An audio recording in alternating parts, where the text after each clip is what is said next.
Disaster Recovery Institute International. DRI International. DRI International. Disaster Recovery Institute International.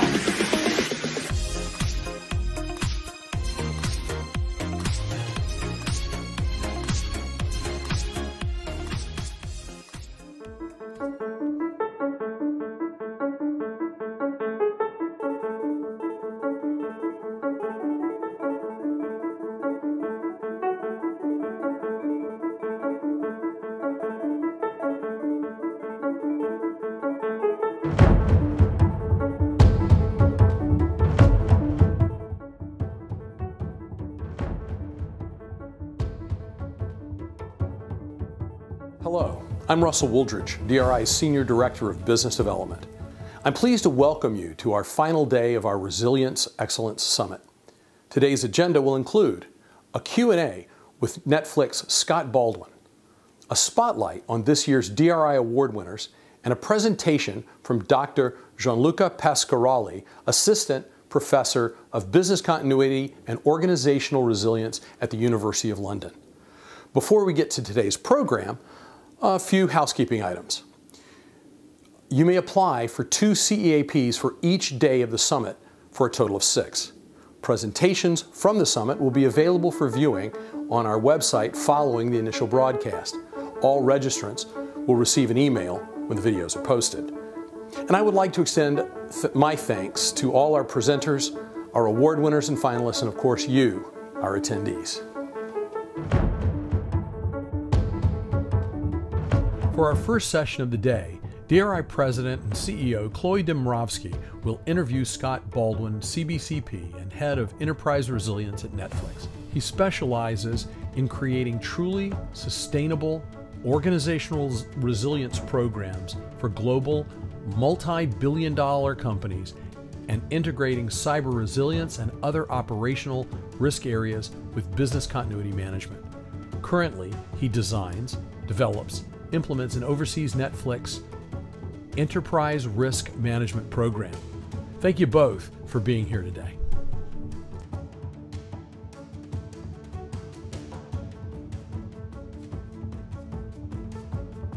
Hi, Scott. I'm so happy that you're able to be with us today in this virtual environment. It's always a thrill to be able to catch up with our certified professionals, even if we can't do it live and in person. So I'd love to start off as a first question. Why don't you walk us through your career path? Did you start out focusing on risk and resilience like right out of preschool, or like a lot of people in our profession, did it evolve from some sort of different role? Yeah, I actually did not know anything about resiliency, business continuity, or disaster recovery when I started my career. I actually started as a software engineer and focused on Java engineering. During my time, that was during the dot-com boom. And I did get exposed to ideas of recoverability and being able to back up your work. And that actually happened to my team several times where we lost work and we had to rebuild it. So ingrained in me was this how important it was to back up the work. However, it wasn't until after the dot-com bust and a lot of the work went overseas, I started looking for roles that were more in-person type management roles, that I came across disaster recovery. And because it was so closely aligned in a lot of ways to what I was doing as a manager in the technology field, I felt right at home. But disaster recovery introduced me to business continuity. And I really loved that aspect of it. The ability to work with different processes, different departments, different people, as opposed to being kind of stuck in the technical area, really appealed to me. And then, of course, crisis management. And so I started off at a grocery store chain called Safeway in disaster recovery, and then went to Charles Schwab and eBay and PayPal and Symantec and now at Netflix. So been a great career, I think, for me, as far as the companies I've worked for. And just a little caveat, my experience has all been pretty much in Silicon Valley and the high tech. So my point of view is probably going to be maybe different than some other practitioners, but that's very specifically where it's at.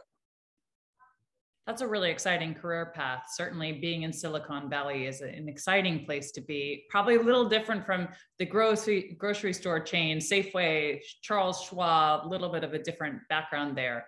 But you know, business continuity in particular in that area must be so fun because you get to talk to people from all over the company in this capacity, and that's really cool. And in particular at Netflix, jumping now to your current role, I mean, I know a lot of people are familiar with, you know, Netflix and chill night. We're all probably binging more than we're letting on. But I also understand from business reading that Netflix has a really unique operational structure. So can you tell us a little bit about what that's like and what it's like to work there? Sure. So the first thing you need to understand about Netflix is we have co-CEOs. We have two CEOs. One of our CEOs is very much focused on technology and business, that kind of side of it. But our other CEO is over content and talent and creativity. And both of those directional voices kind of push this really unique narrative at Netflix. So we're able to do creative things in technology. It's a great blend. So what that means for me is I am given the opportunity and the latitude to do whatever I want to do as far as creating a better program, doing things differently, thinking outside the box, being very creative. And I love that about it. So that's, I think, an important aspect to understand about how Netflix works internally. It sounds like it could be really exciting. It also sounds like you could end up with some sort of two-headed boss monster. So hopefully it was pretty clear from the beginning that that's not how that would work out. I'm jesting for the most part. But when the COVID-19 pandemic came around, obviously this was a major stretch point for a lot of companies, a lot of programs. I'm curious to hear from you how prepared you felt Netflix was, both for the prolonged global work from home situation, you know, what kinds of critical process and assets were you dealing with? Where were they? How did you feel prepared coming into it? Yeah, and this actually speaks to the second aspect of the culture at Netflix, which we call freedom and responsibility. So when you're given the opportunity and given the kind of the mandate to go forth and be creative and do what you need to do, you're also given the freedom to do that, which means every employee at Netflix kind of owns their role. But there's also a piece that we call the responsibility piece. So not only do you have the freedom to do what you need to do, but you also really own it. So what this looks like from a resiliency perspective is everybody owns their own resilience. However, the visibility into those resilience capabilities are not always really clear because we have so much trust and faith in this freedom and responsibility culture that people are doing the right thing everywhere. There's no central organization or group to really oversee that. Now, when COVID came out, leadership asked our CISO at the time if we could run our critical processes from an extensive work from home environment. And the CISO said, you know what, to be honest, we don't really even know where all the critical functions are in the company. So therefore, I can't really answer that question. He says, I think we can, but I can't give you an answer because we don't really have visibility into that. So that's how my program started, was they said, well, you know, we gotta fix that. We need to be able to see where we're at as a company. So we ended up doing very well. I don't really think of the pandemic as a business continuity or a crisis. It was more of a project management exercise because we literally had months in some cases to prepare for it. And we spent a lot of time managing the project beforehand. If the impact of COVID happened in one afternoon, that would be a disaster. But we had a lot of time to prepare for it.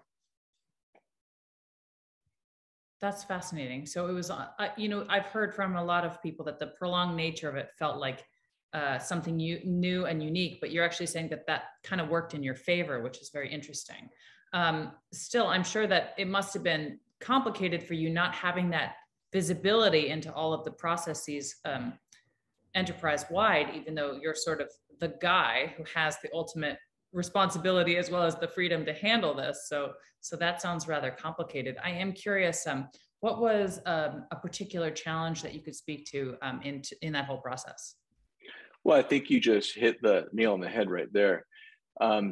So because, we didn't have visibility, but we really didn't feel like we had the time to do an extensive impact assessment across the whole organization. What we did do was we created geographic teams. We were able to do that. So we created decentralized approaches to manage the organization across the world, basically. And those teams would boil up to regions. Those regions would boil up to the center, the corporate office.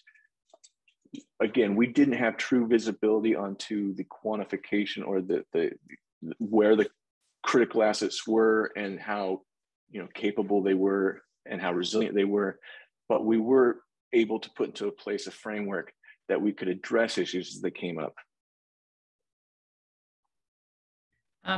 So it sounds like all of the different departments and activities are sort of decentralized in some way. That sounds like it would also be something extraordinarily challenging. Yes, you're dealing with it around the world and you have all these different geographical teams. Did you find that particularly challenging? Did you have to shift at some point? Honestly, I think the most challenging part of that, because once you build a framework, it's repeatable. Once you build a team, you can put that team or the same kind of framework wherever. But the cultural differences were actually the most interesting and challenging components to it, because how we in the US deal with certain, for example, just lockdowns. In the US, lockdowns are seen one way. In Singapore, it's seen completely different. So that was the biggest challenge, is being sensitive to the cultural differences.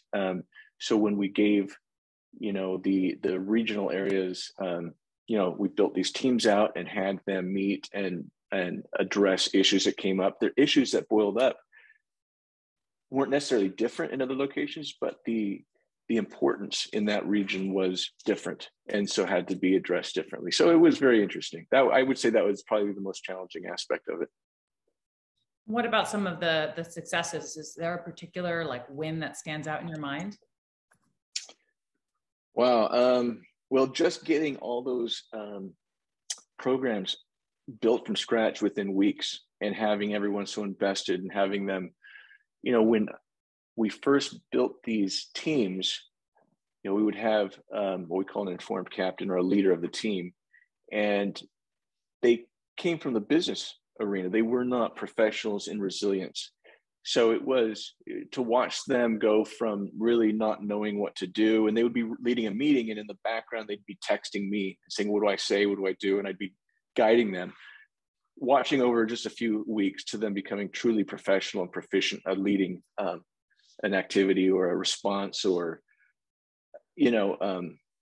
that was really successful. I think the way that people just picked it up and ran with it.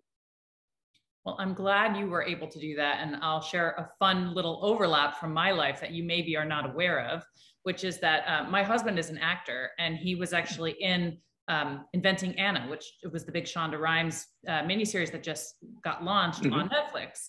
And so he was mid-production when the pandemic happened. He had started filming something in the fall of 2019, and then they said, "Oh, we'll pick this up again in the spring of 2020." Whoops. And then they actually did film the exteriors of that in the fall of 2021. And it was one of the first, if not the first, exterior shoot in New York City that picked up as production was picking up all over the city again. And because he was in the scene with a big star, Julia Garner, the paparazzi was all over it. So there were all these pictures of them in the Daily Mail with all of their, pandemic PPP. They had this whole process. Each of them had a dedicated person to collect their mask in between takes. And they had these crazy shields. And just for him to live through that entire process, because this is before the vaccine, right? This was really, really early on in that whole process. So I was certainly grateful from our little run-in with Netflix that whole process went very smoothly. So if you had any hand in that, I greatly appreciate it. And if you haven't watched Inventing Anna, I also highly recommend it. Well, that's really fun. I could talk to you a lot about that, because I started in February 20, which, the pandemic was just a thing, right? And one of the first things I worked on were strategies to continue filming. And so we came up with things like, I don't come from an entertainment background. So that aspect of it was incredibly enjoyable for me. So we were taking our traditional approach to resilience and applying it to film. So things like, for example, a director will have a series, or they'll have screenshot, or they'll have shots that they'll be doing. I forgot what they call them, but they'll have the scenes, right? And so we'd come in and say, okay, we need to make an alternative set of scenes in case one of your actors are out or whatever. So we had to come up with strategies for movie producing, the whole bubble thing where we put everyone in a hotel and nobody can leave, and all those kind of things were incredibly fun to do. I don't know how many of our ideas actually made it out there to production, but yeah, that's a lot of fun. I didn't know that about your husband. That's interesting. I'll have to look him up. Yeah, he plays her real estate agent, Richard Lavin, in the series, which was fun. And that's why they had interiors and exteriors and multiple scenes. So like the interiors with just her and him, those were easier to control, but outside there were lots of moving parts. And like I said, it made it was very exciting for people, I think, to see sort of how filming was working during the pandemic right there on the sidewalk in the very early days. So thank you for all of those ideas. You did a great job, even if you weren't familiar with how film production works in this crazy town. Right. But of course, there's plenty to talk about when it comes to enterprise resilience beyond the COVID-19 pandemic. So I'd love for you to kind of take a step back and walk us through, what does enterprise resilience look like at Netflix? How is it structured? How does your team function? Yeah, so again, going back to the latitude that I was given to create any kind of program that I wanted. We're not highly regulated. We're not, don't report to the FFIEC. So we have the opportunity to create something that is not necessarily a compliance type program. So what I did is I looked back at my experiences in my history and looked at things that I didn't feel were really useful in resilience, or didn't work, or feedback I've received from leaders. And again, this is really from the high tech industry, so it may not apply outside of that. But some of the things that I was told by leadership or executives, things like, look, we'll do your business continuity plans, your disaster recovery plans, but we don't really think they're useful. We think if something really happens, it probably won't happen the way we planned. We'll do it because we have to do it, but let me tell you, I think it's a waste of time. I've been told that multiple times. I've also been told that if they need to recover, that they're going to be looking for another job. They can't recover. So, as you know, our tool set really traditionally focuses on the recovery aspect of business and technology. We have the disaster recovery plan. The BIA talks about recovery time objectives. So even though we are pushing forward into a more high availability space, all of our tools still kind of talk about recovery to some extent. That's kind of where we're focused. And that's not exactly where, in high tech at least, where high availability is so important. It doesn't resonate as much. So the other thing is that I sense that leadership feels that the return on investment in traditional BCM programs are not good enough for them. They feel like there's too much overhead for too little. Again, if you believe that business continuity plans and DR plans are not necessarily useful, all the work that goes into the overhead, the design, the development, the upkeep of a program can be seen as too much work. So I came into Netflix and developed a program that was very streamlined. It was very simplistic. We only look at three things. We look at criticality of an asset. And when I talk about an asset, that means anything that is necessary for the functioning of Netflix. So an asset could be a technology, it could be a process, could be a studio production, a facility, basically anything that needs to happen in order for Netflix to be successful. That's an asset. So we look at the criticality of that asset, which is how resilient should it be. We look at the capability of the asset, which is how resilient is it currently. And then we subtract the two and we come out with the residual resiliency risk score. Now, all of our components are scored from 0 to 10. So criticality would be, if you need to be up 24/7, you'd have a criticality of 10. If you could be down for 2 weeks, you'd be 0, right? So if you can be down for 24 hours, so that would be like 5 or a 6. Capability, same thing. We look at what you currently have in place. And the great thing about this is it's very intuitive, and it lends itself to self-service assessments. So what we're able to do is we give 1 page of instruction, and then we send out these assessments to the asset owners, and they're able to complete these, because none of the questions we ask are things that they need to be experts in resiliency about. They're just things about their own assets. So I'm going to stop there, but that's basically the approach we're taking. Very little overhead, very little documentation. All the documentation is created dynamically after the fact. So the business partners and technology partners do not have to spend too much time on that. Very cool. It sounds like you really ran with what Netflix was giving you in their unique culture to kind of keep something new and really innovate in the space. I'm curious, in this format that you've created, how do you measure the health and progress of your program? So when I joined, the only mandate I was given was to make sure Netflix is more resilient a year from now than it is currently. That was it. Now, inherent to that would be the requirement that has to be measured. So it was implied that we had to have some metrics along with that. So that is a really big part of the program. So the way we measure it again is to identify which assets are critical from this 0 to 10 scoring. That is, we call it the unified resiliency framework, because across the organization, whatever asset you were talking about has the same 0 to 10. If you have a criticality of 6 on a cloud technology, it is the same criticality as a building or a process that's a 6. So they're all very much standardized that way. But the best part about it is when we subtract the capability from the criticality at point A, and then 6 months later, we measure it again, we get a very easy to quantify reduction in risk score. So if my residual risk, resiliency risk was 3, and then 6 months later it's 1, that's a very powerful way to articulate that reduction in resiliency risk. So it sounds like you were given a mandate that was very vague. That you were able to translate that into something that was quantifiable, which is always a win, I feel like, in terms of getting buy-in. And speaking of buy-in, getting sort of leadership support is something that a lot of our certified professionals are concerned with, particularly if they're new to an organization or new to business continuity. They know they need that kind of senior executive support.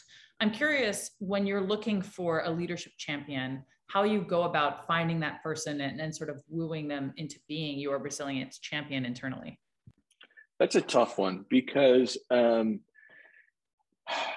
those people, when you have somebody that is willing to champion the resiliency program on the executive level, you should treat that person like you're very lucky to have that person. That's not super common. And also, just because that person is on fire about resilience now doesn't mean in 6 months or a year from now they'll still have those as a focus. So when you do find yourself in a situation where you have an executive partner that is excited about resilience, you need to get everything you can right now, because you don't know if that person is going to leave, you don't know if they're going to cool down or whatever. But that is kind of a happenstance thing. I don't think you can rely on that. So I do a couple of different things to help me get executive support. The first thing is you need to make sure that that you have a policy that clearly states that the business and technology partners own their own resilience. So I think it's pretty common for programs to have that expectation that business owns their own resilience. However, in practice, that doesn't really happen. We still come to the business partners and plead with them to help us become resilient. Where if you can, in your policy, make sure that the executive leadership of different areas own their own resilience, and it's codified in that policy and it's approved, you can take that policy and you can approach the VPs that you're dealing with and say, look, if anything happens in your area, you are responsible personally. But then I always say, if you were to give me somebody to work with from your organization, and you assign that person to be responsible, I guarantee I can train them to maintain the program, but also know what to do for the first 24 hours after an event. And what happens typically, most of the time, is that VP will tap somebody who will come to me and plead with me to train them on how to do this. So the dynamics shift a little bit, where instead of me going to people and asking them to support the resiliency program, I have people coming to me and asking me to train them. That's one aspect of it. That's more of a practical approach. But a couple things about leadership: success begets success. So it's kind of backwards, because if you're struggling, that's where you need support. But typically with executives, when you're struggling, that's when you don't get it. It's when you're successful that people get behind you. So you need to kind of package your deliverables in such a way that you can hit some quick wins quickly or soon, right after the program starts. By doing that, you can get support behind you and get people excited about it. And then the final thing I'd say about that is your program needs to make sense. You shouldn't be asking questions that there's no reason for, just because that's best practices or whatever. That's the way things are done. Every culture is different. If people sense that you are asking questions or doing things and they don't understand the purpose behind it, you're going to lose engagement. Same with leadership. They're going to hear about their people being asked to do work that maybe, if it's not really clearly understood why you're doing what you're doing, you're going to lose people's support. So those are just a few things that I found that's helpful. Well, thanks for sharing that with us. I think that is super helpful information generally, and some really good, clear ideas and that people can practically apply right away. I've also heard that at Netflix, you have something called the Logical Risk Unit. Can you tell us a little bit about what that is and how it works? Yeah, so all the Logical Risk Unit is a way to divide. We talked about assets, right? So the assets are things that make sure are the things that make Netflix run. And a team of people will own one or more risk assets. Traditionally, we've used things like departments or units or whatever. We've used different terms to differentiate these groups or teams of people. The problem is a lot of those names have preconceived, like people have preconceived ideas about what a department is, what about a business unit is. So we came up with a Logical Risk Unit so that people would say, huh, what's that? Because nobody's ever heard of an LRU, Logical Risk Unit. And it's simply a way to more clearly divide a group of assets and put them in under an umbrella of a common goal or objective. So we might have what's traditionally a department may have two Logical Risk Units, because they might do two different things, but there's a whole bunch of related activities in each one of those two things. Or we might have 1.5 departments being a Logical Risk Unit. So basically, it's just what makes sense to group from a response and recovery perspective. And it's not always just a department. It's not always a business unit. We want to be able to better structure our response to an incident that just makes more sense. So we just call it Logical Risk Unit so that nobody has a preconceived idea of what we're talking about. This is really interesting, and I'd love to drill down a little bit deeper. So, like, what kind of risk assets do the various departments have to consider, and what kind of metrics are you looking at when you're assessing their resilience health? So again, so risk, we call them actually risk assets, but I'll just call them assets. The assets can be anything that we have direct responsibility for if they were to become disrupted. So again, it'd be technology, it'd be business process. We also have vendor relationships, not vendors, but vendor relationships. There's a difference there. And then like facilities, studio productions, things like that. So basically any activity or anything that we do that we're responsible for responding to as a company would be an asset. And so one of the most exciting parts of this program, I think, is something we call the resilience risk control framework. So we have risk controls, but we have resiliency risk controls now that we've built. And they're just like normal risk controls. However, they're resilience in nature. We've broken them down into 3 categories. So we have availability, we have responsiveness, and recoverability. And whether we're talking about a business process or a piece of technology, we have those 3 buckets.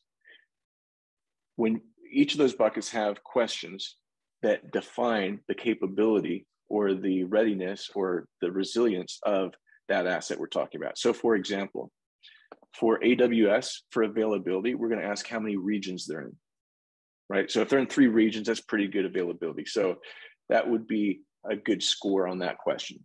For a process, we'd ask how many different geographic locations is this process being conducted in? So it's a different question, but it's basically the same type of question. They're both availability questions. Then we have questions like that about responsiveness, about alerts, or about crisis management plans, etc. Each one of these sets of controls, resiliency risk control questions, are equated to a score of 0 to 10. So again, the cool thing about this is if, let's say you have a criticality, and again, criticality is basically the recovery time objective turned upside down. So if you have a recovery time objective of 0, that becomes a 10. So, so we identify how critical we think something should be, and let's say it's a 7. And then we ask these control questions that are specific to that asset type. So it's a process, a technology, etc. And let's say they have a 5. So they have a -2 residual resiliency risk score. Not only do we tell them you are under resilient, but we also tell them exactly what they can do to achieve appropriate level of resilience. We say, look, because you've answered no here, here, and here, we'll go in and we'll say, this is probably the most effective way to satisfy your criticality score and come out. We really want your risk score to be 0. The other side of that is you might have a criticality of 5 and a capability of 7, which means you have a +2 risk score, which means you're over resilient. And so leadership likes to understand that as well, because there's an opportunity to make different decisions when it comes to resiliency investment on that. They might say we're over investing here and we could save some money or whatever.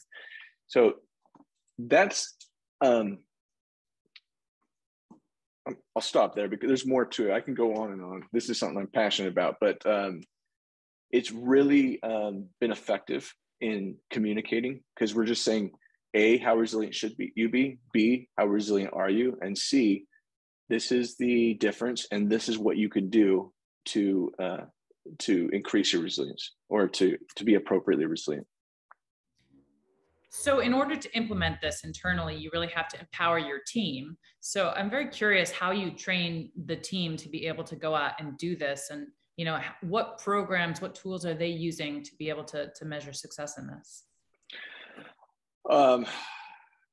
That's a great question. It's been so long. I don't remember how I trained them. I think, first of all, they have to understand fully what we're trying to do. When I pulled my team together, we all came from traditional backgrounds. So it was difficult to get people to kind of get out of their mindset, to get out of the traditional mindset, because this is a different way of doing things. Yeah, I think it just took a little bit of explaining the logic behind it, and explaining why we're doing the things that we're doing. And it, after a certain amount of time, it just makes sense. It clicks. I really very poor answer, but I think it just took several iterations of going through it, and then people got it. Okay, we get it. Now, people that have not had history with resiliency or BCM they get it right away because they don't have to overcome that traditional approach. They don't, you know, like, where's the RTO? They don't have any of that. And it just makes sense to them right off the bat. But to people who've been trained in the industry, yeah, there's a little bit of a switching in their mind that needs to take place. So you're shaking things up. I'm curious in terms of another aspect of team building, you know, what are your hiring practices? What do you look for when you're hiring somebody to join your team?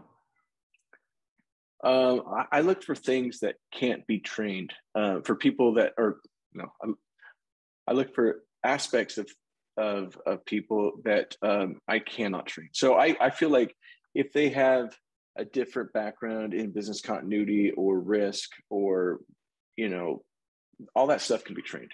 I can teach them that. I'm looking for things that people who are open-minded, people who are creative, people who are hardworking, people who are passionate, really big about passion. You know, what we're doing is kind of ambiguous. And so this program, as far as I know, is not one that exists anywhere else. I think I've looked around and I haven't found anything like this, but because of that, we don't really know, we don't have a clear vision of that path. We don't see exactly how it's going to pan out in long term. So it requires people that are willing to be flexible and they're comfortable with ambiguity, because it's certainly an ambiguous road that we're on. Well, that sounds to me a lot like a veteran. And we at DRI through our DRI Foundation programs are big proponents of hiring veterans. I understand you are as well. What is it about their training or background that perhaps makes them well suited to this kind of a role? Oh yeah, you know, the great things about veterans, especially veterans who have retired, especially, you know, like people have been 20 years or whatever, they have such a wealth of knowledge. And even veterans that have not had that much time, but they've still been ingrained in the military way of doing things, and the way that the experiences they've had. The issue that I've found is that the vocabulary, the language that veterans use is different than the business world. So a lot of times people don't recognize that wisdom and that experience because they're using different words. So I have a veteran on my team, when he first started, used all sorts of Marine Corps jargon that, you know, it took us. So I brought him in as, you know, through a program called SkillBridge. And SkillBridge is, you know, a internship for people who are leaving the military. And so he approached me and asked if he could, you know, have experience at Netflix. And I said, sure, whatever, that's fine. And I didn't really expect much from him because I hadn't realized about this language divide. So when I would speak to him, I was like, we really have nothing in common. But as he started working as an intern, I was blown away with his ability just to get things done, to be given a mission and complete that mission. His logistical experience, all the things that he'd been doing, I realized, you know, I can't operate without this guy now. So we hired him full time. And I realized the only problem was the words he used and the words we use as in high tech or at Netflix are slightly different. So I just trained him on the vocabulary, and now he's doing amazing. And I don't think he's the exception. I think a lot of our veterans have that go-gettedness, that dedication, that perseverance, that problem-solving capabilities. It's just, yeah, very impressive. So I'm a big fan of hiring veterans. Definitely. We've absolutely seen this through our Veterans Outreach Program at DRI, such applicable experience, as well as we had a veteran intern similarly at DRI a few years ago, also like really understands this stuff. But as you said, the language is totally different. And that's one of the reasons why, in particular, I loved working on the DRI International Glossary for Resilience, because this is exactly what we're looking at. We're thinking like, especially during some sort of incident, you want to make sure everyone's using the same language or means the same thing when they use a particular term. It can be such a divider. So it's really important to kind of overcome that and do everything we can, certainly as an institute, to help overcome those challenges, but also ways to work through as we start to reintegrate a lot of these veterans into the private sector, hopefully, and really apply that super valuable experience in this historically tight job market. I do want to change tax a little bit and pick your brain while we have you about what's next, what's in the future. I mean, we look at DRI, we look through, our annual trends and predictions reports about what's keeping people up at night. I'm curious, what kind of risks are you most concerned about moving forward in the near term? What are you really investing in and preparing for in the future? Yeah, 40 years ago, everything was, natural disasters or geographically specific type of events. But especially in high tech, we are so diversified on the cloud. It's very difficult to shut something down by a regional impact. Now we're looking at cyber events. I really think risk that comes from, cyber attacks or things of that nature are really where I'm most concerned with. The type of disruption that can be caused by ransomware, for example, is potentially huge. And I was actually I worked at a company that actually was the victim of quite a large cyber attack. And I'll tell you, the response to it was almost worse than the cyber attack. The way that we responded to it, we shut down everything. So all of my customers, my business partners that I worked with, all of a sudden, all these corporate applications that they were used to using got discontinued out of an abundance of caution, because we didn't know what had been impacted or what had been affected and what hadn't. So they decided to shut down massive amounts of corporate IT technology. So that was that was maybe 10 years ago. So that was kind of at the, it was a premature program when it comes to cyber resilience. I don't even think cyber resilience was a term back then, but from that, I realized that we do have, experts that are detection and response. We have, a lot of architecture people in InfoSec and whatnot. But there is this gap of how do we support the business during one of these events, or how can we help protect technology from our perspective, which is slightly different than information security. And I think that's an emerging area, and I think it's going to become more and more important, especially in high tech. So that's what we're kind of focusing on as well. We're starting with ransomware, not necessarily protecting. So you talk about spear phishing and other kinds of ways that people are able to gain access or infect a system. We're looking more at how protected is the data as far from an architectural perspective. Anyway, slightly different than your traditional information security, but is certainly related to it. And I think we're going to see more of that, both how do we support the business during an event like that, as opposed to an earthquake or a tornado? Now it's, the impact is going to be because of cyber events. So I think it's going to be a big emphasis going forward. Well, I'm certainly relieved to hear that, because I think that if a ransomware attack were to prevent, Bridgerton season 3 from coming out, a lot of my friends would lose their minds. So thank you for your attention to cyber resilience. Obviously, there's the technology side of it, but then there's also the protection of the business and understanding, how you go about making Netflix a cyber resilient organization. I think we're running out of time. So I just wanted to ask you one last very important question, Scott, which is, what is in your Netflix queue? Oh, wow. I've been on a Better Call Saul kick recently. I go on these binges like everyone else. So every night we watch, 1 or 2 Better Call Sauls. That's what I'm currently into right now. What about you? That's a really good choice. Well, obviously I said Inventing Anna all the way. And if I don't watch Bridgerton season 2, I think somebody's gonna call me on it eventually. So that's definitely up there. But I love that you get access to all these international shows. I think that's just like a super cool thing about how Netflix has evolved over time. So all the French stuff, I watch all of that, like Call My Agent stuff. Scott, thank you so much. It's been a real pleasure. We're so happy to have you with us. Likewise. Thank you, Chloe.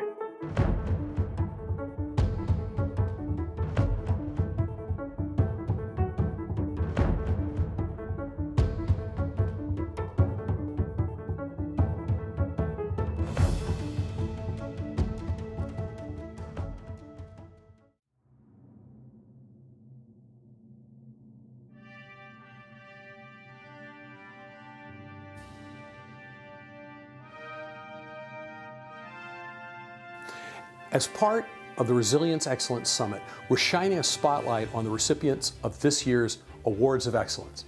We announced them at the DRI 2022 in Las Vegas in February, and we're happy to have the winners with us for the recognition they so richly deserve.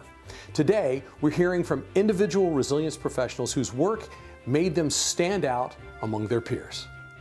As we all know, the resilience field becomes more essential each year. So Newcomer of the Year Award is a great way to recognize the talented professionals advancing to become tomorrow's leaders.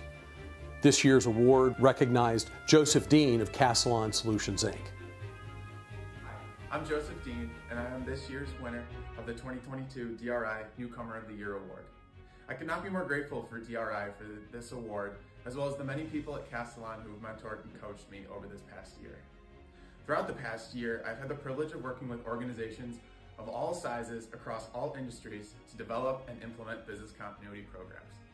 I could not be more grateful for this opportunity to learn about the industry and am excited to continue on learning and growing, building out more programs for the organization, helping Cascading and the business continuity industry as a whole. Thank you so much. The Consultant of the Year Award recognizes the creative problem solvers of the business continuity and disaster recovery specialties, those who cultivate a resilience attitude in every organization they work with. PwC Malaysia's Gayatri Janathan took home the award this year. Here's what she has to say about it. Hello everyone, I'm Gayatri Jagannathan from PwC Malaysia. Thank you for awarding me with the Consultant of the Year Award, which recognizes consultants who excel in the field of business continuity. I'm delighted to be recognized for the work done and most importantly for being able to help organizations develop workable and practical plans during these recent pandemic times. Thank you, DRI.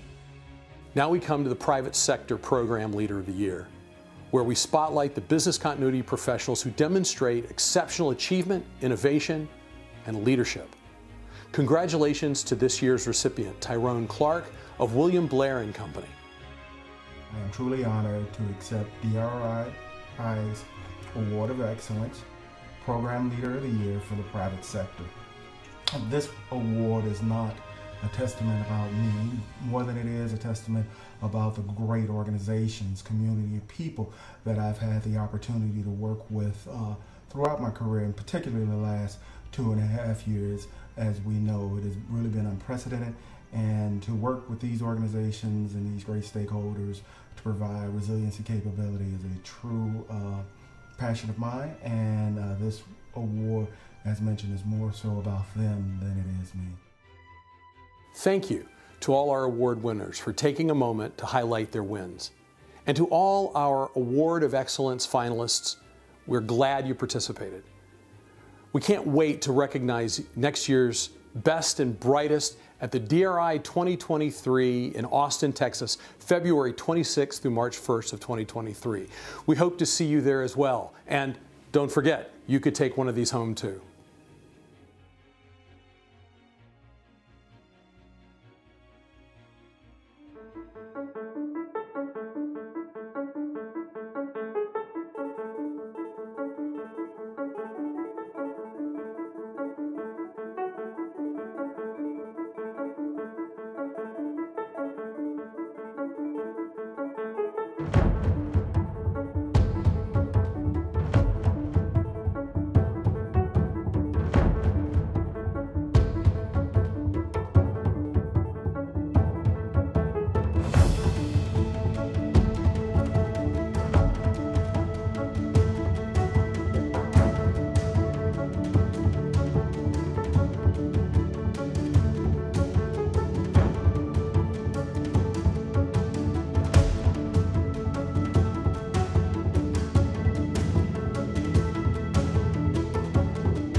Good morning and nice to meet, or good afternoon, depending on where you are, and nice to meet you virtually. Today, I'm gonna talk about why our sector is becoming mainstream, and I will gonna give you an applied view from academia. So, a bit about me. My name is Gianluca Pescaroli. I'm assistant professor at University College London, where I'm the lead of the Master in Risk, Disaster and Resilience. We are based in the very, very center of London, near the British Museum. And I'm a bit a mad scientist. So the research I do and what I teach is very applied. I am used to talk with my stakeholders in the public and the private sector. So you may be familiar with my work, or some of you, maybe we already talked together. Otherwise, please do get in touch with me via LinkedIn or any other social media. I started to work back in the days on cascading risk in 2014, and we founded the first research group on the topic in 2016. So you may be willing to check it out. So much before President Biden was talking about cascading disasters. And I try to keep my research very practical. So I do the blue sky thinking and the theory, but also I try to contribute to things like the National Disaster Risk Assessment of the United Nations, the Science for the Around 2020, the flagship report of the European Commission. And most recently, I wrote the definition of power outages for the Hazard Definition and Classification Review of the United Nations. I'm used to work with local authorities like the Greater London authorities, with different companies. And I hope today I'm gonna give you an interesting insight. So first of all, I'm gonna introduce you complex events and why you need to be thinking about climate change. Why is gonna this imply your operational capacity and your procedures? But I'm gonna explain you why we don't have to care just about natural hazards. This is very different. Second point, I'm gonna explain you what are cascading effects, common point of failure, and why we need to consider that in terms of planning resilience forward. So I know that some of you are familiar with that, so I'm gonna give you some tools to push the way forward and evolve it together, disaster risk reduction and continuity management. So first of all, let's speak about complex event.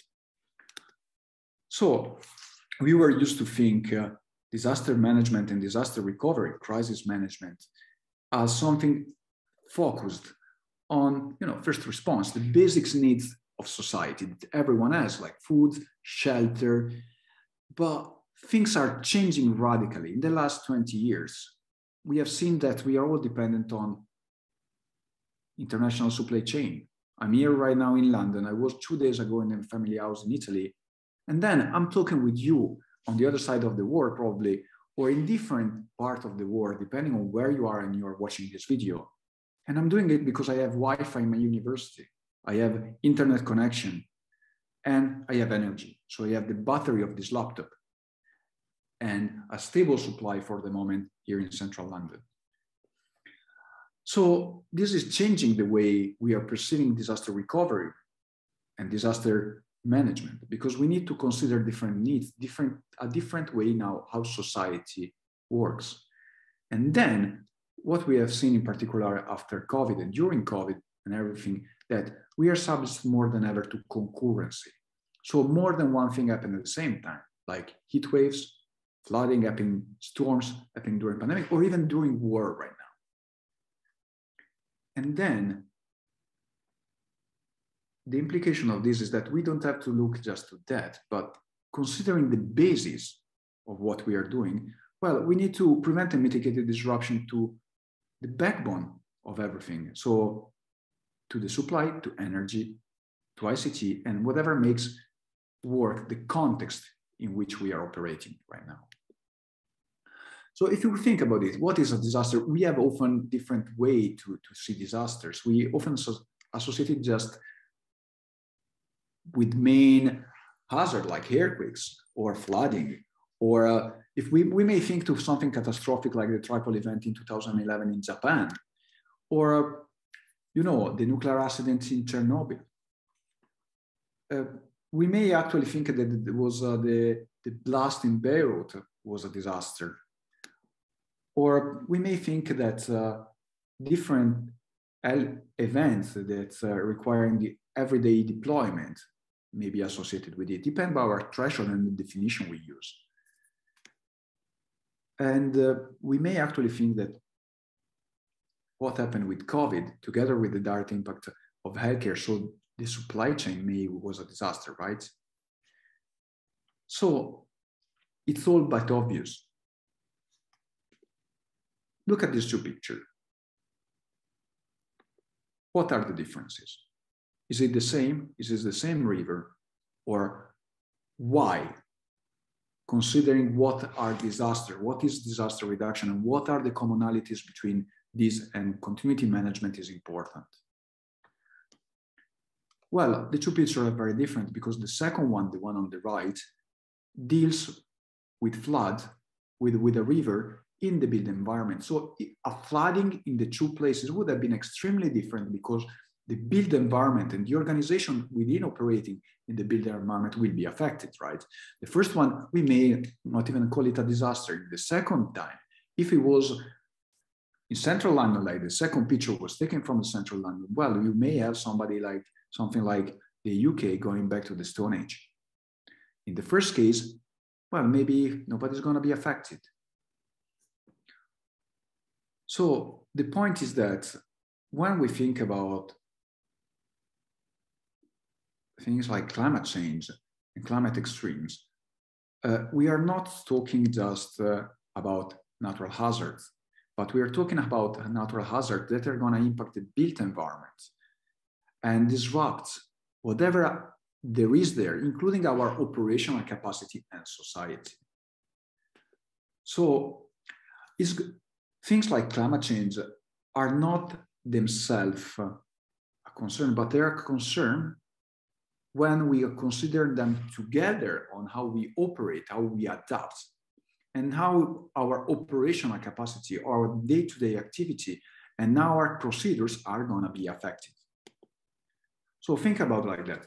What is a disaster? Again, we are dealing with a complex environment, which, as I was mentioning before, we have internet, we are all interconnected. And contemporary crises compared to even 20 years ago are much different. So we're dealing with compound risk, so simultaneous and successive extreme events, interacting risk, one thing triggering another one, like an earthquake triggering a tsunami, but also we are dealing with all the interdependencies associated with globalization, so interconnected risk. And what we define as cascading risk, so disruption of critical infrastructure and tight coupling system. So when we are considering our organization, we are considering our organizations in a broader view. And we are considering different scenarios that are going to affect it. And the trick is that we often think are misconceived on the idea that we are dealing with low probability events, or we are dealing with low probability scenarios that have remote possibility to happen. However, when I was working with colleagues in space physics, they told me very clearly, low probability doesn't mean it won't happen tomorrow. So the way we perceive things that happen at the same time, two crises in the same time, or the way we need to prepare for certain, things that may not happen. Well, is this a trick, right? However, we need to be practical. We need to conceive how we can optimize resources for things that we simply are not gonna persuade a CEO to prepare for. Like, I'm extremely interested in space weather, okay? The sun right now is extremely entering in a new phase in which it's gonna be more active. But I trick you, try to persuade your CEO to be prepared to something like space weather events, or start to introduce a conversation on climate change and climate adaptation. In some organizations, this is gonna be off topic. However, the way to see it, think laterally, because sometimes it's a matter of when. And the key point is what, and we are gonna see later on in the presentation, is what can be common between different threats, different risks, and how can we improve our practices to do that? So let's have a joke. Think about what can disrupt both a Starlink antenna and a train. Think about it. Well, I hope we all had the same answer. Right. something like some silicates. The point of this is we are dealing with complexity. We are never gonna be able to identify all the possible triggers, but the way we can conceive is how our society and our way to manage and prepare and prevent and react can be different, can be better. Well, I guess you know this picture, right? So this is Texas in January 2021. Who would have thought that we'd have a blackout during a heat wave, during a pandemic? This is what looks like low probability impact, right? But all this kind of thing happen at the same time. But what can be common in the way we prepare, we deal, and we are trying to develop resilience out of it. Our society is changed again. Think about the behaviors in terms of use of electricity in January 2021 in Texas, and maybe 40 years ago. Were the same? Well, I don't know you, but 10 years ago, I didn't have a smartphone. 20 years ago, I was used to leave small floppy disks in the post letter of my editor, in the journal where I was used to work in a small village in Italy. How technology changed the behavior of society, and what are the implications for your organization when you do with it? So let's mention 1 second cascading risk. We have a complex event, right? We define that 2 things can happen at the same time, more than one, and we are all interconnected. We are dealing now with disaster crises that are all becoming cascading. So the point is that we are relying on a network of critical infrastructure and services that are essential for everything we are doing. Electricity, ICT and comms, transport, water and food supply, and also emergency services, right? We have seen it during COVID with the hospital, but also we are seeing it every day with the pictures and the points we was making before about, you know, disasters, crises, a fire in the building near ours. But what is in that building? What are the implications of this in terms of operational capacity? So think about, we were used to deal with crises and we are conceive disasters in a more linear way, in a way that, like flooding, I need to react to deal with what the flooding is triggering. You know, need to provide aid for it, recovery for it. And in terms of organization, you may simply deal with the water. Maybe you have a site near a river, you're going to shut down the site and that's all, no? Well, it's more complicated really right now because you have this flooding, but then think about what are the infrastructure in the area associated with the flooding. A small example, when I was starting my doctorate and starting to work on cascading risk in 2014, my hometown, Parma in Italy, where they make all the Parmigiano and the cheese, was affected by flooding. For the city, it was quite a big deal, but in perspective, it was not so huge. Nobody died of it. There were economic impact. But for me, the eye-opener was something else. It was this. There was a small telephone hub near the flooding area that nobody remembered about. That small telephone hub went underwater. And as a result, 3 million people in a region that is one of the economic cluster of Italy went completely down. The civil protection of my hometown at the time, that is very good. I mean, that is the part of Italy that is organized. They were used to communicate with the Facebook profile of the mayor at the time because the backup didn't work and the telephone provider was not there. My personal life at the time was curious. I was just moved here in the UK and I had elderly parents in Italy that were 25 kilometers from the flooding area in the hills, but they were without phone for 3 days. So my sister had to go from where she lives that is far away to there to check if they were fine. So a localized flooding created a cross-border crisis in terms of managing two different regions that you see in the red spot with lack of communication.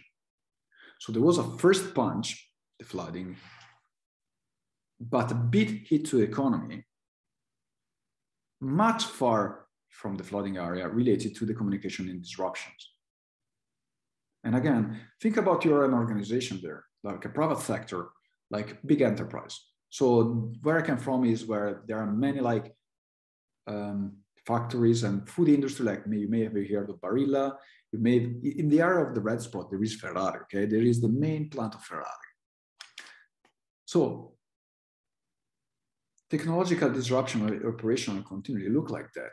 You focus on what we were used to think as critical issue, like flooding, but in reality, you need to consider the consequences and implication of things like technological failures. So the way you prepare and you consider that is how you adapt the planning and the resilience approach to all these. So you have primary threat, natural, technological, man-made, and malicious, but also how these events are going to affect other infrastructure sector that is going to impact your organization, and how all this is going to affect also emergency management. Think about climate change. One of the reasons why you need to be very concerned about that is what happens if it's more possible that two things happen at the same time. That the pressure on critical infrastructure changes, that people's behavior changes. Like, think about there are more heat waves. What are the implications for your organization? And think about what are the implications of a blackout during an heat wave. If you what you need to prepare more for that.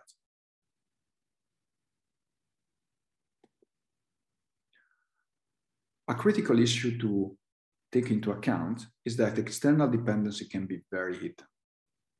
So you may think that you did already an assessment of your organization, of your interest, you did already a nice BCPIA, you know what are everything is critical, but look at this picture. This is taken from a research done by the colleagues of the European Commission last year on dependencies, on awareness of dependencies.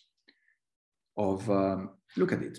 You may see that, yeah, everyone is aware of dependence on ICT, electric utility, transport and logistics, health. And then, for me, there is a data there that is concerned. So in this target group, there were critical infrastructure provider, just 5 answers, so 4.2%, and this was multiple choice answers, so ticked 5 times out 300, they define space and defense. And you may actually think you're a nerd. Why you are telling us that we need to concern and doing assessment of space and defense? Well, because part of the dependency on communication is associated with satellite systems. And you may not have just silly cats interrupting Starlink, but you may have other dynamics that are going on. And other organizations may have the same dependency. Think about your first responder. Well, how a fire truck is finding the destination, how an ambulance is finding the destination. Well, you use Google Maps, right? Or you use a GPS. And what about the big ships that enters in harbor? How do they enter in the harbor? Well, they have the GPS, they have a GNS, so satellite systems, and their insurance cover is associated with that, assuring that they're not going to have an accident. So no organization is an island, no person is an island, and the assessment we are doing all this is more complicated. You have things like satellites, but also more broadly, when you think to something like the big ship entering a harbor that is dependent on a small receiver, you have supply chain again. So this sentence was taken by an exercise that was developed by the colleagues of Arup with London's authority, that is called direct access exercise that is public, but one of the responders just suggested that all the insulin for the UK is produced outside. And interruption in the supply chain will have cascading effects. So the interruption of the infrastructure will have cascading effects in terms of, societal unrest, for example, or broader issues of some categories of population heavily affected. This exercise was exploring the effects of blackouts and power failure. Okay, but think about what else can be common on that.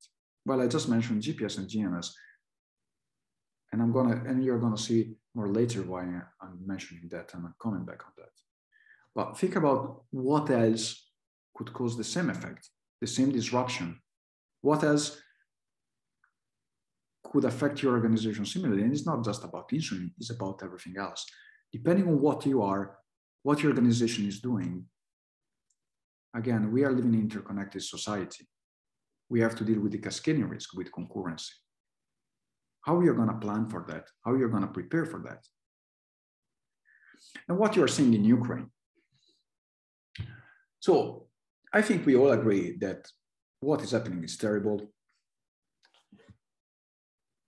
And there are direct effects and cascading effects, both in the short term and in the long term. So what we're seeing now, and also some companies I'm working with, well, you may have been unlucky enough to have operational site in what is now the war zone. So you need maybe to deal with the alternative sites, identification, security of your personnel. Maybe you had to extract somebody and being sure that your personnel is safe. Maybe you have some of your buildings now have been completely hidden, unfortunately, or maybe they are now supporting local displacement. You may have also something else. You may issue supply chain. Maybe some of your supply was passing through Ukraine, in particular as food supply. Maybe you had some production site in the war zone, again, luckily. Or maybe you had something else that was eaten because of sanction. So maybe you had some production site on the Russian border, or you had to shut down some sites in Russia because of the effect of the sanction. Or maybe you're dealing with services that are associated with shifting out part of the system from the international banking system.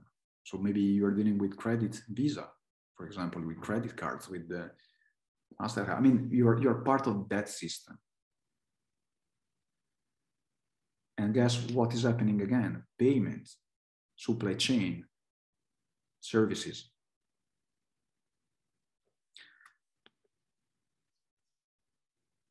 And effects on livelihood and operational cost.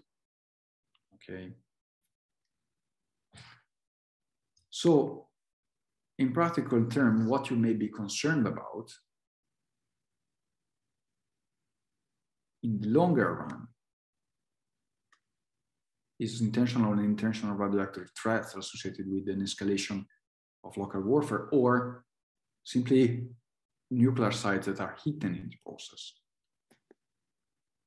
or a consequence of what is going on in our outer space in terms of satellite and other systems that may actually be having issues. Or maybe we're simply unlucky enough that as the sun is in its expansion phase in terms of activity, where it's more possible that there are going to be geomagnetic storming at the same time in the next 5 years. Or maybe escalation of cyber. In Europe right now, we are starting to see the impact of displacement. Like even the small village where my family lives is hosting a lot of refugees. So it's something that is gonna change the way we are doing operations. And in the medium term, well, unfortunately, the situation is gonna affect food and energy security in terms of raising price. So even in a situation like that, no organization is an island, right? You may have been affected in the first phase by the payment system. or maybe production side, but we are all going to be affected by certain cascading effects, like, you know, your energy bill. So when we consider preparing for complexity and preparing for a cascading crisis, the sector itself needs to be rethink. There are some practical challenges to do that I've seen, for example, in my work with the Greater London Authority, okay? I'm not telling you that this is easy. It's difficult to visualize all the facts and prioritize those actions. There are a lot of interdependencies, like the example of satellites. I mean, I'm sure that as soon as I started to mention it, say, you were really skeptical about it. But then look at that and please check it out for your own organization. There are a lot of interdependencies. If any kind of interruption on that is not going to affect directly you, maybe it's going to affect somebody else that is going to affect you. It's a problem of jurisdiction of responsibility. High risk versus low integration in policies. And most of all, the need for focused training. That is not necessarily easy and immediate, but it's something you really need to take care about. And so the answer, you may say, is a how. So we are going to see it very soon. The baseline is not rocket science, okay? When we think about complex crises and cascading effects, the first thing is understanding the implication and put them in training. So considering cascading drivers, like what is triggered by what, but also what is gonna happening at the same time, compounding climate change, natural hazards associated with climate extreme. Then start to consider something like an infrastructure loss, like the example of Texas, okay? So you have a weather extreme, what are your needs? How are you dealing with that? Is the gasoline in the pump gonna have something that's gonna allow to take it even when it's frozen? What else is going on? Health emergency, what are the implications for your organization? I'm working on site of site. And how power failure, wide area of power failure, standing on that is gonna impact direct threat of life, indirect threat of lives, or operational capacity. So loss of efficiency, failure of business continuity. Do you have the contract in place? What is there, what is not there? And even if you think something that may look like more hidden, the hidden dependency of global navigation systems, what is happening at the same time? What else is going on? And how the disruption is going to affect your capacity to deal with what else is going on. So you have the first level of effects like disruption of ground transportation, even limited, but also what is going to escalate in terms of disruption, for example, of just-in-time economy. If you are in the banking sector, you may be willing to say, okay, do our synchronization have a backup as it should in case of lack of synchronization from GNS and GPS? Shortages, like associated with food supply that is not arriving. Or maybe you are an organization dealing with transport and you are stranded clients. Contamination in some cases, a synchronization of barriers. So it's not necessarily that this is rocket science, simply need to identify everything or not, but there are some really practical things that we need to collaborate on. So first of all, consider moving that, shifting from that trigger event. What can be common between multiple things? What could be the escalation point of crisis? So think about a scenario that you have lived, okay? I'm sure every one of us have seen many. Who didn't experience a blackout or flooding or everything? Once I was driving in the middle of flooding in Haiti. I was working in international development. I was with a COV, there was a flash flood. Okay, another time, earthquakes or whatever.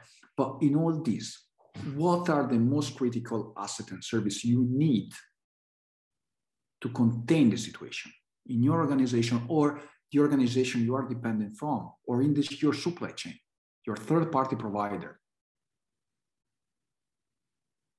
adapt scenarios and assessment.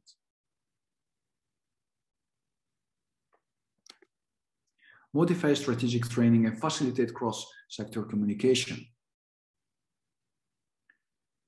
You cannot do that alone. If you are part of, for example, a network, involve and talk with your network.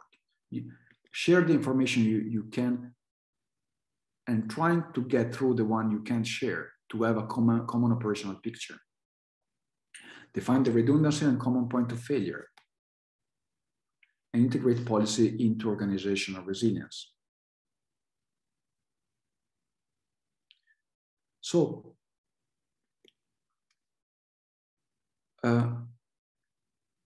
everything we are dependent, we rely on, and all the organization in our universe of suppliers and providers, well, everyone is his own capacity, right?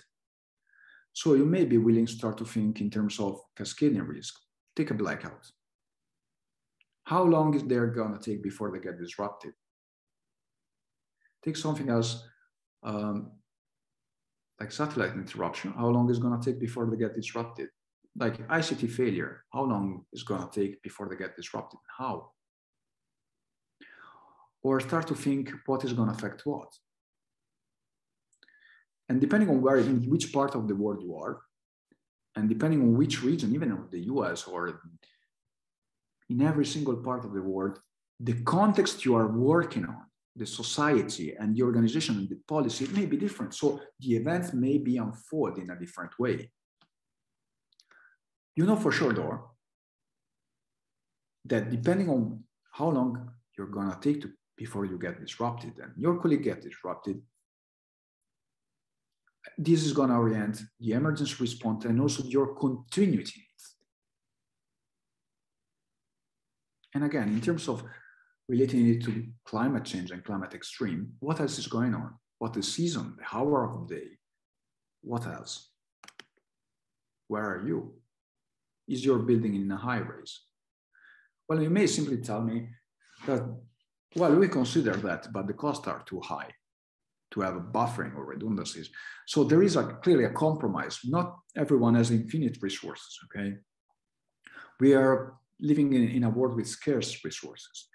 So the way of doing it, developing your capacity, but maybe we just need to be more efficient in the way we are doing it, or simply using these to get a mindset shift.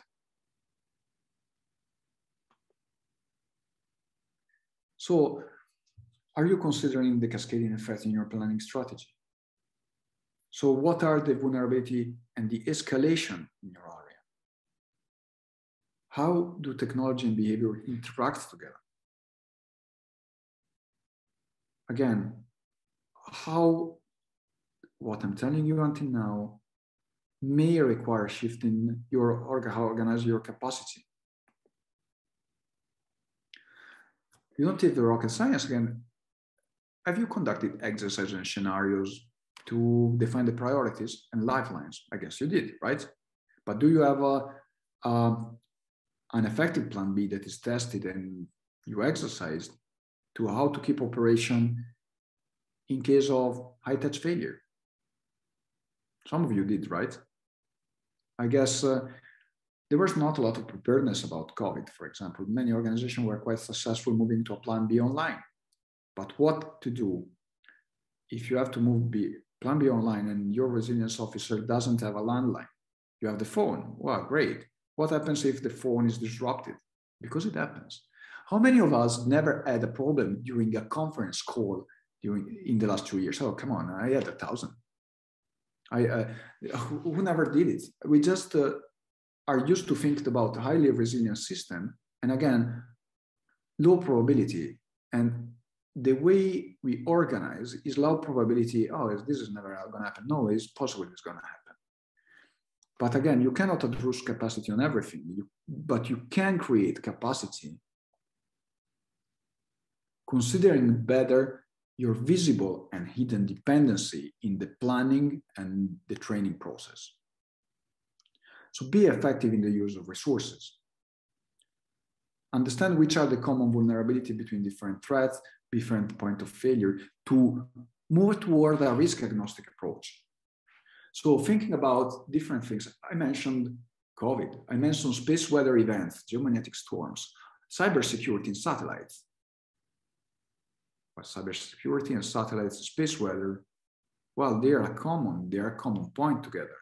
So satellites can be hacked, they can be subject to space weather events, and this can happen during COVID-19, for example.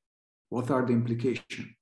You're never going to persuade your senior leadership, even if they are very smart and they're forefront, to invest resources in something they have a low perception of risk, right? It's never going to happen. I'm not going to tell you to do it. But I can tell you that if you can put together the understanding of things that you may consider more remote, this may have common point of failure together with others, and you may address your resources to act on those vulnerabilities.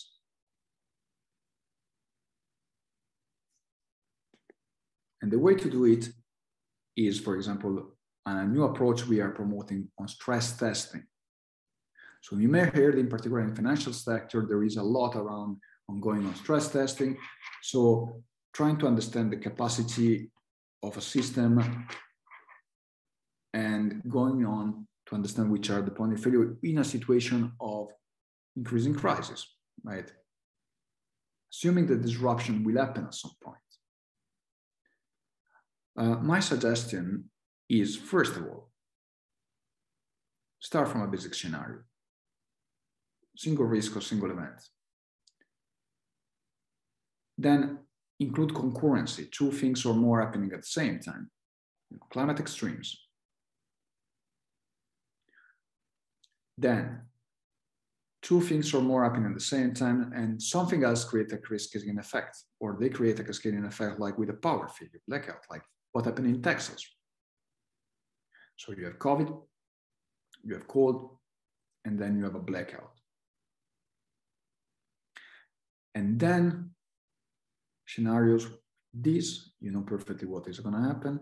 And then you include something like hybrid threats. So fake information, cyber attacks that can actually hamper your capacity to respond effectively.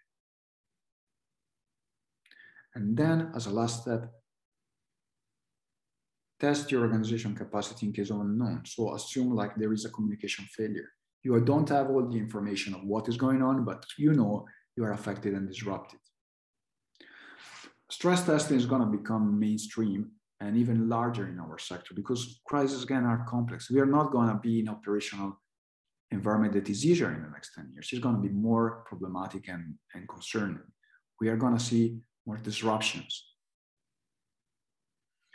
I have a part of my ongoing work with the United Nations and the colleagues like Igor Lincoln in the US that are developing a new way to do stress testing. So keep it posted, check out our work on LinkedIn, and you're going to see a lot of stuff that's coming up in the next months and years.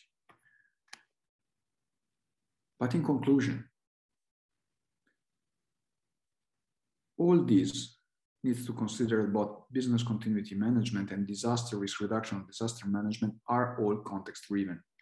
We are seeing an increased different use of technology in the years and the different use of behavior, people behavior. I think today you are without email for 3 days because there is a disruption. What are the implications of it? Well, I can tell you that, again, when I started the university, I was working the same newspaper I was telling you, the one of the floppy disks. I didn't have an email. They made my first email. I just came from like a short break for Easter, like 3-4 days looking at email. I'm doomed. I don't know yours, but how you're going to communicate with your colleagues if you don't have access for the next 2 days? What is your backup plan?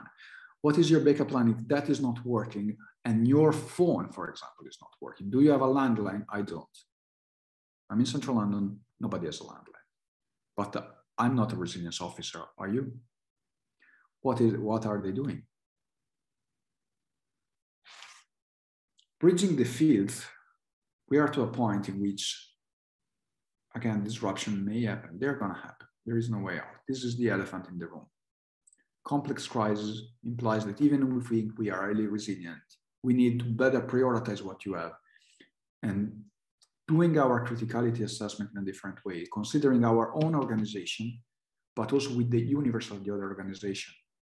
And for example, we are proposing as an approach for the forthcoming United Nations Global Assessment Report that a virtuous thing that continuity management can teach to the broader field of disaster reduction is understanding criticality and defining priorities at the societal level. So what we need to address resources first, what second, what third, and what is common between different threats of different origin to contain the escalation of cascading effects. So I hope this gives you some hints on what is evolving, what we're going to see.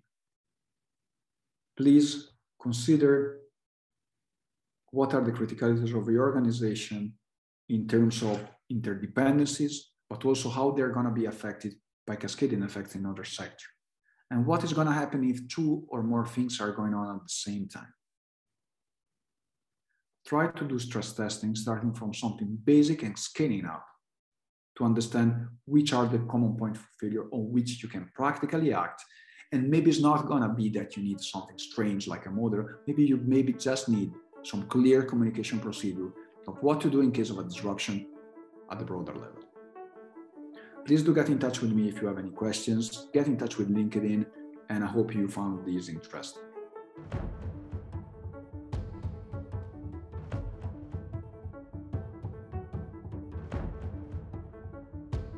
This concludes the DRI Resilience Excellence Summit, our special online event. I know I've enjoyed it and I've learned a lot, and I hope you have as well. I'd like to once again thank our day one sponsor, BlackBerry, as well as our incredible speakers and the team here at DRI. I'd also like to congratulate all the finalists and winners of the Awards of Excellence. You may apply for 2 continuing education activity points, CEAPs, for each day of the summit for a total of 6. The summit will be available for viewing on our website. All registrants will receive an email when it has been posted to the site. Thank you all for attending and continuing to support our vision of a more resilient world. This has been a production of DRI International, all rights reserved.